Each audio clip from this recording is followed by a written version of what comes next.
President Trump boasted Thursday night that he secured the freedom of 3 American captives from North Korea for no money, while claiming that former President Barack Obama paid $1.8 billion to Iran to release U.S.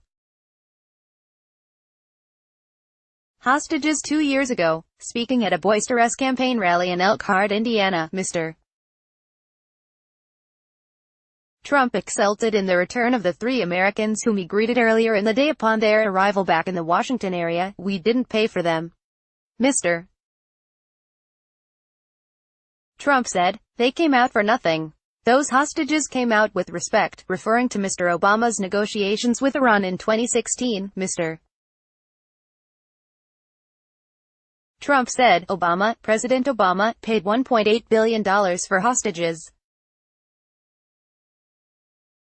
"Can you believe that? The others came out for $1.8 billion in cash." He was talking about what critics said at the time amounted to more than $1 billion ransom payment to Iran, announced with the freeing of 5 Americans from Iranian jails.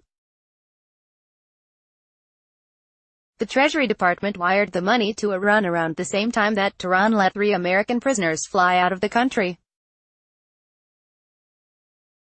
In a prisoner swap, 2 other Americans held in Iran were released and 7 Iranians charged or convicted by the U.S.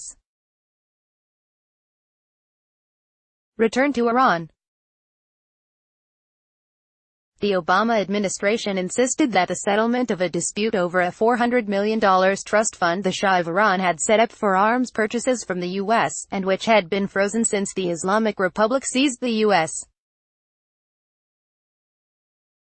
embassy in 1979, was purely coincidental. The moves 2 years ago coincided with the implementation of the nuclear agreement with Iran, which lifted economic sanctions in exchange for Iran curtailing its nuclear program. Mr. Trump pulled the U.S. out of that pact this week, saying it was unworkable. North Korea's release of the 3 Americans came ahead of a June 12 summit between Mr. Trump and North Korean leader Kim Jong-un on denuclearization. The president said at the rally that he's optimistic about getting a deal. "We're going to make a great deal for the world," he said. Kim Jong-un did a great service to himself, to his country. What he did was the right thing, mocking critics who said he was risking nuclear war with North Korea. Mr. Trump said, "You know what gets you into nuclear wars? You know what gets you into other wars? Weakness." The rally was held before a capacity crowd of about 7,000 at Elkhart's largest basketball gymnasium. Attendees traveled from at least 5 other states to see the president: Ohio, Michigan, Iowa, Wisconsin and Minnesota. The president pointed to positive economic news, including historically low unemployment rates for minorities. "The Democrats have had a lock on the Hispanic vote and they've had a lock on the African American vote. No longer," he said. But he said the country's positive direction can also disappear if you put fools and you put the wrong people in, and that, all of the great momentum we're having as a country, it's all at stake in November. It can disappear quickly, Nancy Pelosi said yesterday. She wants to end the tax cuts and raise your tax cuts. Is that good politics? I don't think her party was too happy. They want to raise your taxes. They want to have open borders, Mr. Trump said.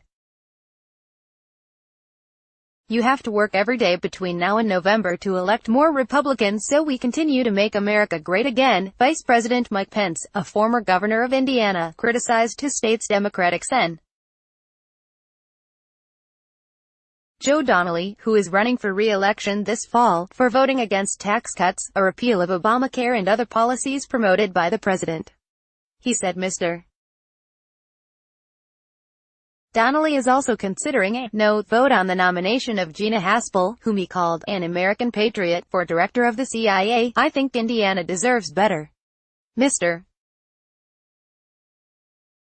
Pence said, calling on voters in the Republican-leaning state to support GOP Senate nominee Mike Braun. The Washington Times is switching its third-party commenting system from Disqus to Spot. IM. You will need to either create an account with Spot.im, or if you wish to use your Disqus account, look under the conversation for the link. Have a Disqus account? Please read our comment policy before commenting.